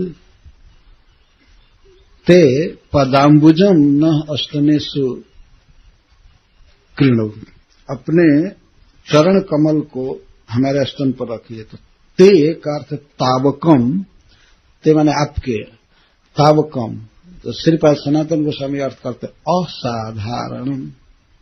श्री कृष्ण का चरण कमल बस अपने जैसा एक ही है, वैसा चरण किसी का नहीं है, इसको असाधारण कहते।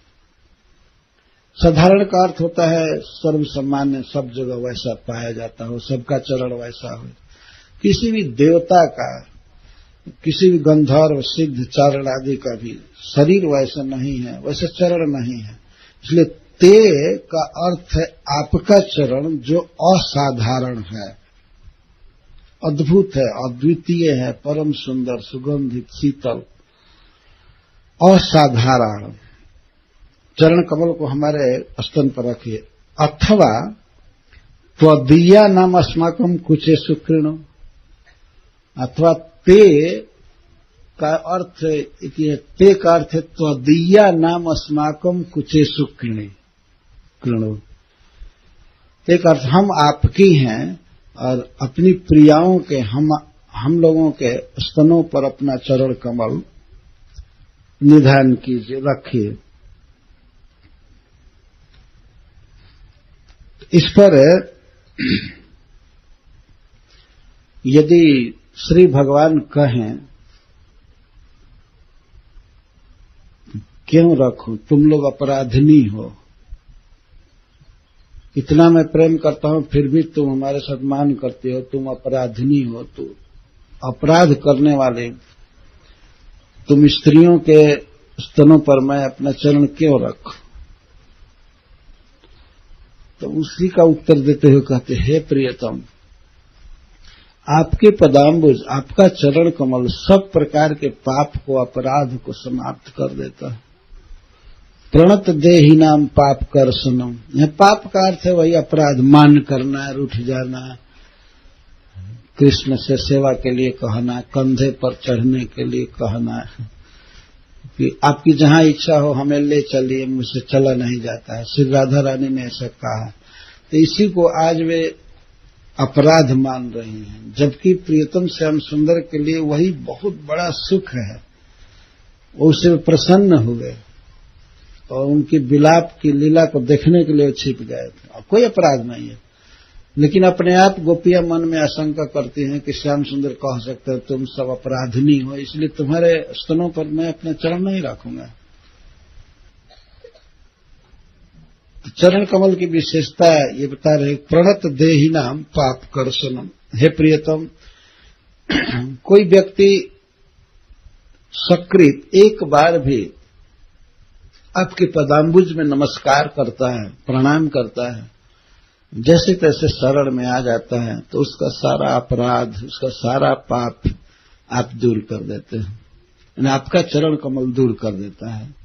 दोनों एक ही बात है, चाहे कृष्ण दूर करें चाहे चरण कमल, दोनों का मतलब एक ही है। ये भगवान के चरणों में प्रणाम की महिमा है। कुछ भी अपराध हुआ है, कुछ भी पाप हुआ है जन्म जन्म में, लेकिन श्री कृष्ण को एक बार भी प्रणाम किया जाए तो एक बार के प्रणाम से ही वे सारे अपराध और पाप विनष्ट हो जाते हैं। ये प्रणाम की महिमा है। सकृत प्रणाम की अपनाए। श्री कृष्ण को प्रणाम करना एक बहुत बड़ा गुण है भक्त के जीवन में, सदा झुके रहना, प्रणाम करना। तो प्रणत देहि नाम, देहि का अर्थ है देहधारी जीव, देहि, देह अलग है और देही अलग है। तो जो देह धारण किया है, जन्म मृत्यु में पड़ा हुआ है, ऐसे पड़े हुए हैं, ऐसे जीव आत्माएं यदि किसी सौभाग्य से, साधु के संग से आपकी शरण में आ जाए तो उनका सारा अपराध, पाप, उनकी अविद्या सब नष्ट हो जाती है। पाप कर्षणम, कर्षण का अर्थ है कृष कर देना, खींच लेना, समाप्त करना, पूरा पाप का विनाश हो जाता है कृष्ण को प्रणाम करते हैं। तो हे प्रियतम, हमसे जो भी अपराध हुआ पर हम आपकी शरणागता हैं, आपकी शरण में है, आपका स्वभाव है, तो आप हमारे अपराध को मत गिनिए, आप प्रकट होइए, आप हमको सुख दीजिए, हम मर रही हैं, हृदय में बहुत आग लगी हुई है, आपके चरणों की शरण में हम हैं। हमने तो देखा है कि बड़े बड़े अपराधी आपको एक बार प्रणाम करने से ही सर्व पाप से मुक्त हो गए और आपकी कृपा के भाजन हुए, आपने अपना चरण कमल दिया, सब कुछ दिया। जैसे नलकूबर, मणिग्रीव, कालीय इत्यादि। श्रीपाद जीव गोस्वामी उदाहरण देते हैं। नलकूबर और मणिग्रीव ये कुबेर जी के पुत्र हैं, जिनकी कथा दशम स्कंद में यहीं पर दी गई है। ये बहुत बड़े व्यक्ति के पुत्र हैं और रहने लगे कैलाश में। भगवान शिव के संरक्षण में रहते थे, उनके पार्षद बन गए।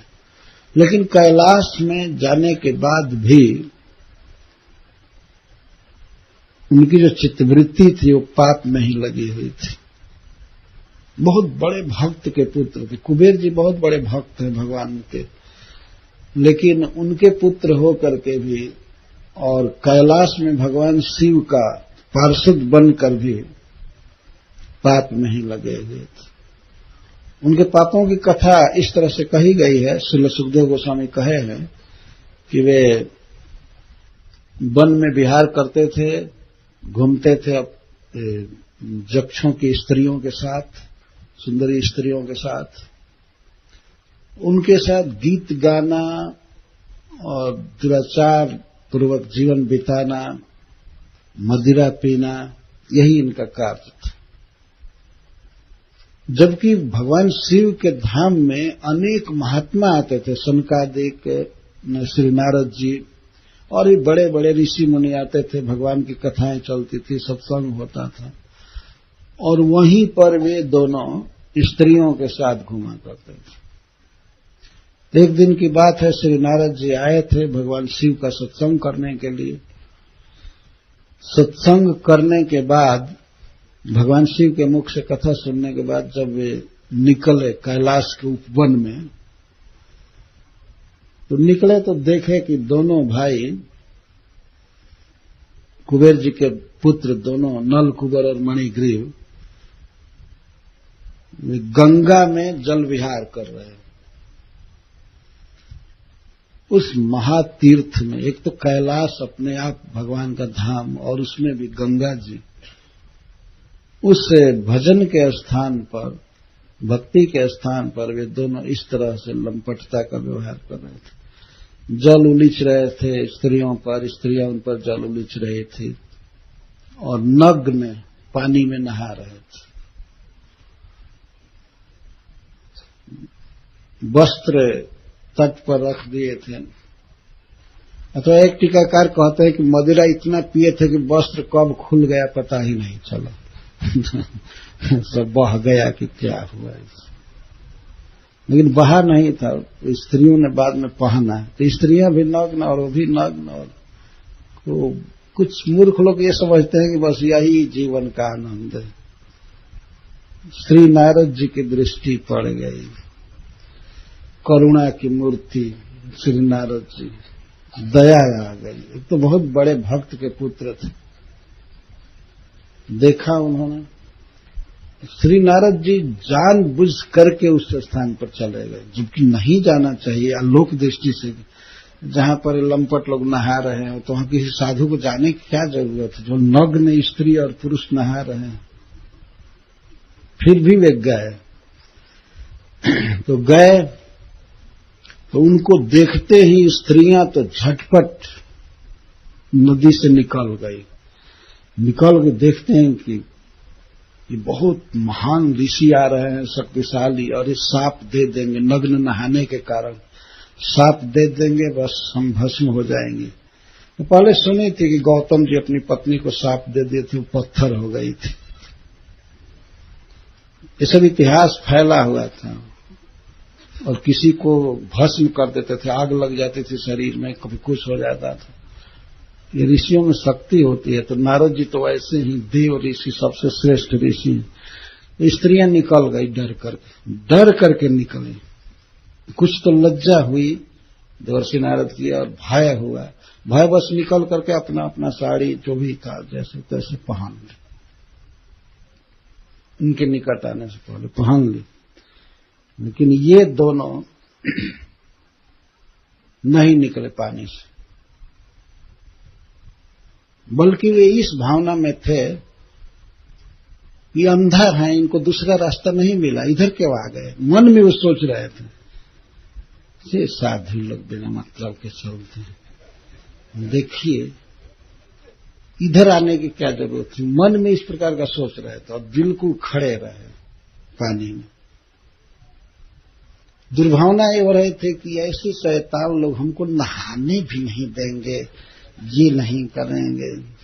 को भजन करना है तो यही घाट मिला, वो दूसरी जगह नहीं जाते। बीड़ा दूसरी जगह बजा करके गाना था, उधर गा, तो इधर क्यों आ गए? दुर्भावना तक हुई। पाप तो कर ही रहे थे और दुर्भावना हुई साधु के प्रति, लेकिन नारद जी की दुर्भावना कभी नहीं हुई।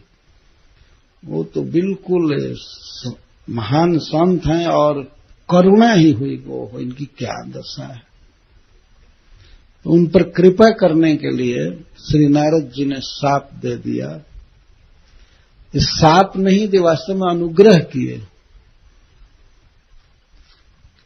तुम लोग धन के अभिमान में इतना उदंडता का व्यवहार कर रहे हो। उन्होंने सोचा कि अगर इस तरह का जन्म रहा तो ये तो नरक में गिरेंगे और कई जन्म तक भटकना पड़ेगा।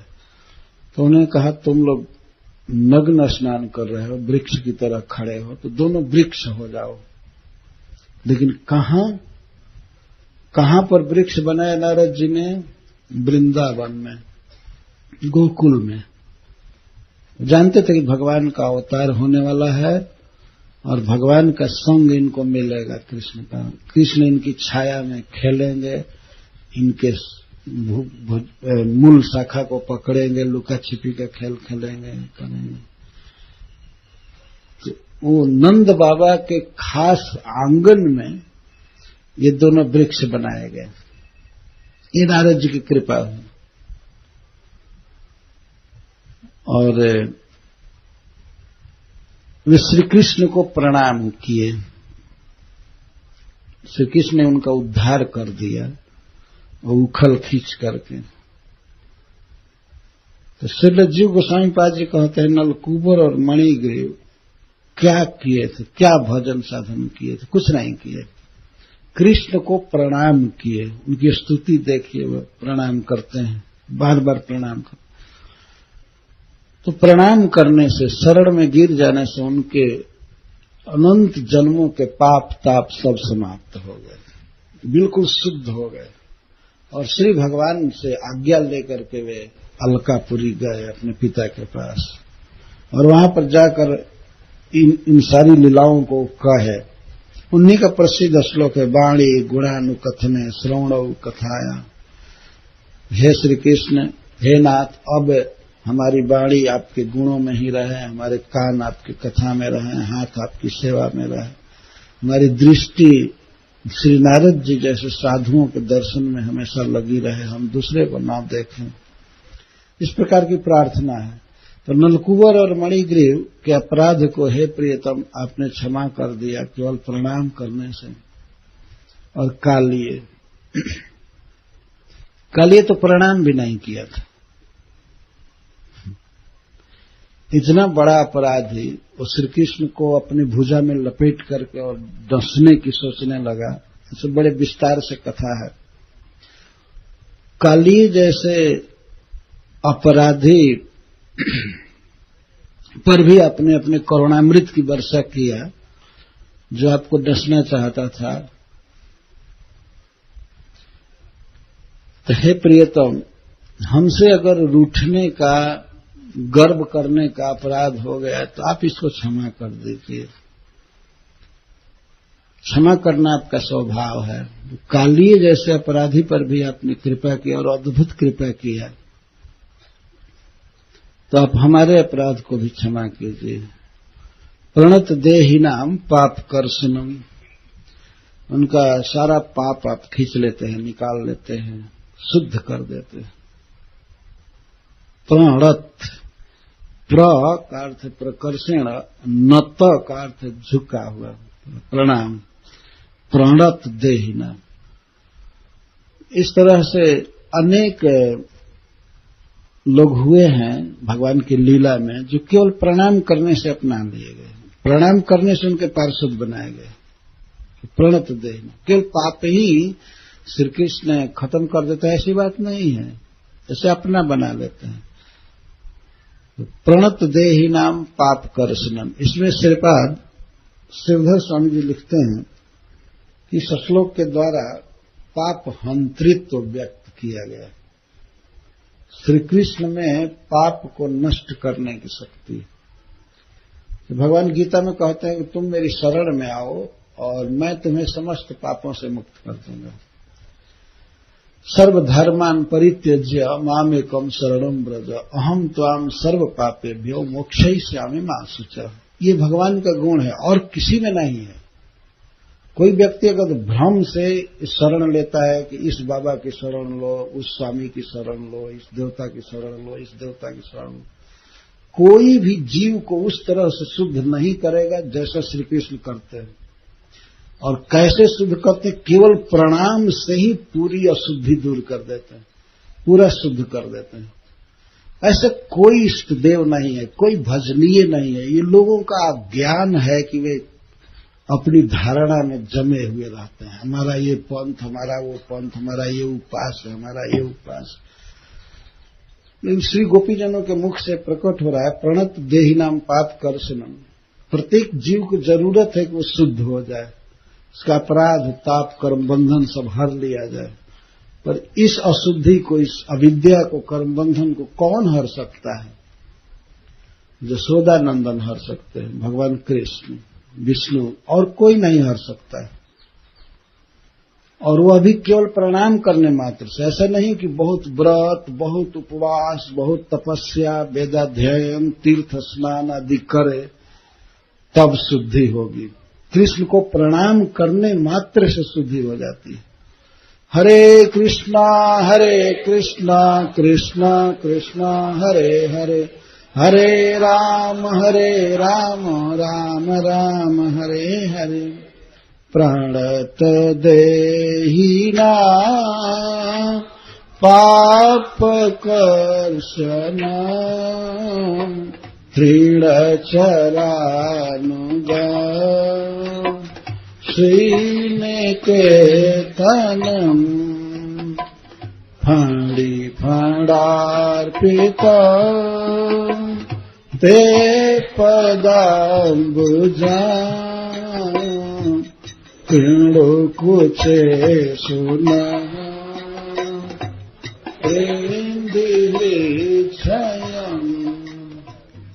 अब पुनः यदि कृष्ण इस प्रकार का प्रश्न करे, गोपियों के हृदय में आशंका हो रही है कि वे कह सकते हैं कि तुम्हारे स्तन बहुत कठिन है, कठोर हैं, और मेरा पदाम्बुज अति कोमल है, तो उस कठोर स्तन पर मैं अपने चरण कमल कैसे रखूं? तो इसका उत्तर देती हैं तृणचरानुगम। हे प्रियतम, आप तृणचरों के पीछे पीछे चलते हैं। आपका चरण कमल तृण चरने वाले अविवेकी पशुओं के पीछे पीछे चलते हैं।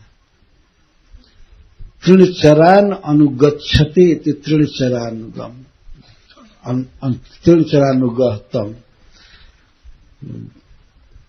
तृणचर तो सभी जानते हैं कि तृण का अर्थ है घास, और घास को चरने वाले पशु। पशुओं में ब्रज में प्रसिद्ध है, उसका अर्थ गाय है, गाय। लेकिन भगवान कभी कभी लेकर के चलते थे तो उन बकरियां भी कुछ रहती थी और भैंसें भी रहती थी। इसलिए केवल गाय न कह करके तृणचर कहा गया, पशु। पशु को चराने के लिए श्री कृष्ण चलते। इतनी दया है, भगवान के चरण कमल इतने स्नेही हैं, दयालु। भूखे पशुओं को खिलाने के लिए, चराने के लिए उनके पीछे पीछे चलना। और ये पशु इतने अविवेकी हैं, श्रीपाद सनातन गोस्वामी कहते हैं, इतने अविवेकी कि आगे के कोमल कोमल घास को खा करके और उसे खूंटी कर देते हैं, उसे कठोर अंश छोड़ देते हैं, उसे कठोर अंश छोड़ देते हैं। और इतने निर्बुद्धि हैं कि उनको चाहिए कि जब श्री कृष्ण पीछे पीछे आ रहे हैं तो जितना भी शर्करा है, कंकड़ है और सब चीजें, उसको खा जाए और कोमल घास छोड़ दे। ये चाहिए था क्योंकि उनका चरण कमल बहुत कोमल है। लेकिन वे तो कोमल अंश को खा जाते हैं और कठोर अंश छोड़ देते हैं, और उसी पर आपका चरण कमल चलता है। हमको कितना दुख होता है। तो जब आप उस पर चलते हैं तो हमारे स्तन पर रखने में क्या आपको असुविधा है, क्या समस्या है? जो पशुओं के काटे हुए घास पर आप चलते हैं, घास बचा रहता है और सरकरा बची रहती है। सरकरा छोटे छोटे पत्थर को, कंकड़ को कहते, उस पर आप चलते हैं। तो हे प्रियतम, उससे कटे हुए घास और सरकरा से अधिक कठोर हमारा स्तन नहीं है। आप अवश्य अपने चरण कमल को हमारे स्तनों पर रखें। ये भगवान के इस वैकल्पिक प्रश्न का उत्तर दे रहे हैं, हम कैसे रख, कैसे आप पशुओं के पीछे चलते हैं? उससे तो कोमल है ना हमारा स्तन। और पशु तृणचर कह करके, तृणचर शब्द के द्वारा गोपियां कहती हैं कि वो तो आपसे प्रेम नहीं करती हैं। गौएं, ये पशु प्रेम नहीं करते, उनको तो केवल खाओ खाओ खाने की, घास चरने की सुधि रहती। और पीछे से आप इतने कोमल चरण कमल से आ रहे हैं, इसका ध्यान नहीं होता। फिर भी उन मूढ़ पशुओं के पीछे आप चलते हैं। तो आप अपने चरण कमल को हमारे स्तन पर रखिए, ये आपके लिए योग्य है। तृणचरा अनुगम।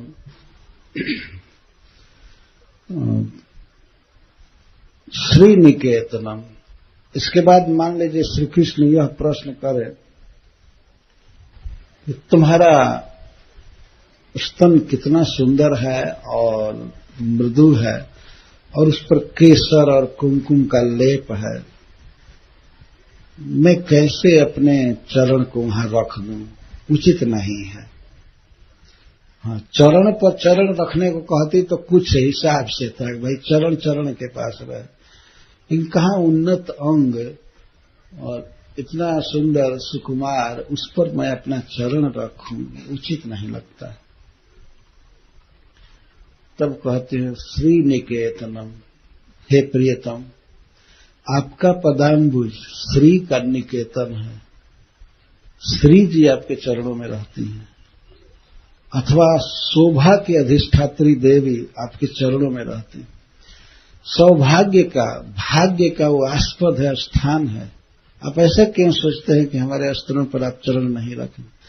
आप जब ही अपना पदाम्बुज हमारे स्तनों पर रखेंगे तो हमारे स्तनों के लिए सबसे बड़ा सौभाग्य, सबसे बड़ा अलंकार होगा वह आपका चरण कमल आना। हम धन्य हो जाएंगे, हमारा स्तन धन्य हो जाएगा, हमारा जीवन सफल हो जाएगा। क्योंकि सारा सौभाग्य आपके चरणों में रहता है।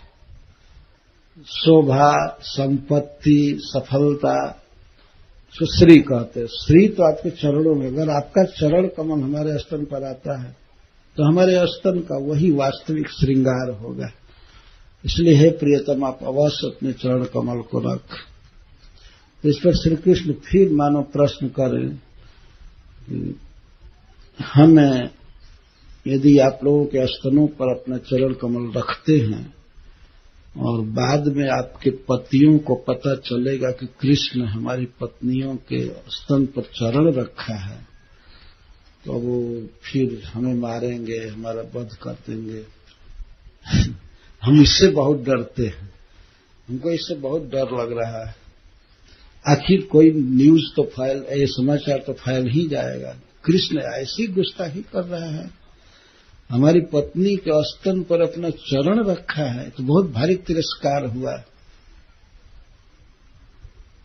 तो गोपियां कहते हैं कि फणी फणार्पितम, हे प्रियतम, आप में कितना वीर्य है, कितनी वीरता है, आप कितने बड़े हैं, आपके आगे हमारे पति आदि क्या है।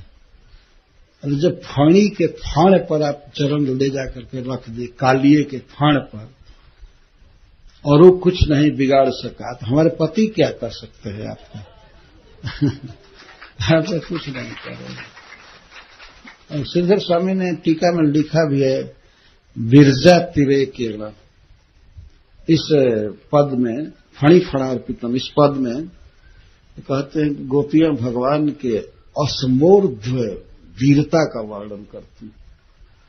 अपनी लीलाओं में भगवान ने प्रकट दिखा दिया है ना, गिरिराज जो उठाना, कालिए दमन करना, क्या क्या करना। तो ऐसे लड़के को दूसरे क्या कर पाएंगे अगर विरुद्ध भी हों तो। तो अंततः तो कुछ भी अगर मान लीजिए चरण स्तन पर रखने की बात है तो एक अलग है, लेकिन वैसे भी तो पतियों को पता हो ही गया है न कि हम आपके पास आई है। बिल्कुल निर्भय है गोपियां भगवान के इस महान प्रभाव से वे बिल्कुल सांत्वना प्राप्त हैं। हम उचित जगह पर आई। यह ऐसा जगत नहीं है, ऐसी बात नहीं है कि गोपियां कोई अपने पति को छोड़ करके और व्यभिचार में प्रवृत्त हुई है, ये हुई है। कृष्ण के पास आना यही वास्तविक पति के पास आना है। वास्तविक पति वही है। पतियों के हृदय में भी जो आत्मा है वो तो कृष्ण का ही अंश है। ममई वांशो जीव लोक के जीव होता सनातन। अगर कोई पति बना हुआ है तो वास्तव में कृष्ण ही पति है, हृदय में परमात्मा रूप से रह रहा है और जीव भी उनका ही अंश है। तो श्री गोपियां खुलम खुला इस बात का वर्णन कर रही हैं कि आप हमारे पतियों से मत डरिए। ये श्रीपाद सनातन गोस्वामी जी अर्थ करते हैं फणी फणार्थ। तो ये 4 विशेषण है श्री चरण कमल के। प्रणत देहि नाम पाप कर्षण तृण चरानुगाम श्रीनिकेतनम फणि फणार्पिता ते पदाम्बुजा कृणुकुचे सुनः कृन्धिहृच्छयम्। प्रणत देहिनाम पाप कर्षणम 1, तृणचरानुगम 2, श्रीनिकेतनम 3 और फणि फणार्पितम। श्री कृष्ण स्वयं ही फाणी के फाण पर चरण रख रहे हैं। ऐसा कोई पागल होगा? एक साधारण सांप हो, डोढ़ा भी हो एक डोढ़ा सांप कहते हैं बछुरी, उसके मुंह के निकट भी कोई पैर नहीं ले जाएगा बल्कि भागेगा। और इतने विकराल सर्प के फण पर चरण ले जाकर स्वयं रखना, उसके पर नृत्य कर रहे थे। कितना बड़ा वीर है वह व्यक्ति। निर्भयता और शासक दंड की शक्ति। भगवान श्री कृष्ण केवल मधुर ही नहीं है, वास्तव में वे ईश्वर हैं, समस्त शक्तियों के आश्रय में इस प्रकार का ऐश्वर्य। तो श्री गोपी